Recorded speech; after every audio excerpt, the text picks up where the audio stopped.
Hello, some viewers. How are you all? Welcome back to another video.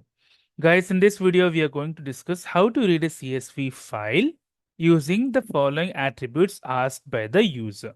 So, one of the doubt which they have asked and the comment was how to read a CSV file with comma as a column separator, and column value may have double quotes or a line break. Okay, this was commented to this video which was added, how to read a CSV file using C sharp. We'll do the same thing, but here we are trying to mimic that in a online compiler. So for that, guys, let us move on to online compiler. So this is my main.cs file. We will add the attributes slowly. First, we will add all the imports. So here I am adding the CSV content.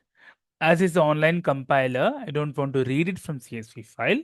So they have asked, okay, the columns should have a comma, can have a comma, but the column values can be separated with the comma, but with the double quotes.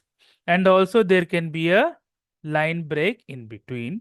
So this can be the first line, this can be the second line. Okay, this is a CSV file. Now we have to read this CSV file. Now, guys, I'll read this using the string reader as CSV content.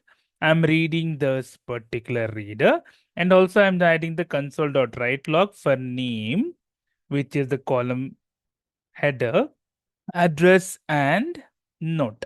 These are three column headers which we are trying to see. I'll add the code in, so don't have to worry on that. Just concentrate what we are trying to see.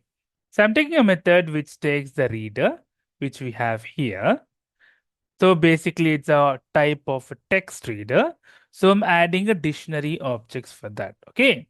So after this, I'll add a while loop. Now I am doing if it is not equal to -1, start. Okay. -1 in the sense like it has reached the limit. So it has read the entire CSV file. Unless until if it is not -1, do the entire thing. I have added a few things here. So double quotes also, you see while reading it, you see the comma also, and you make sure if it has /n or /r. So now if I run this entire code, so it should be able to read the CSV file. Okay. So now we have successfully read the CSV file. Hope you have liked the video, guys. If you like the video, please click on like. If you're a new viewer, please click on subscribe. Till then, guys, take care. Have a great day. Bye-bye.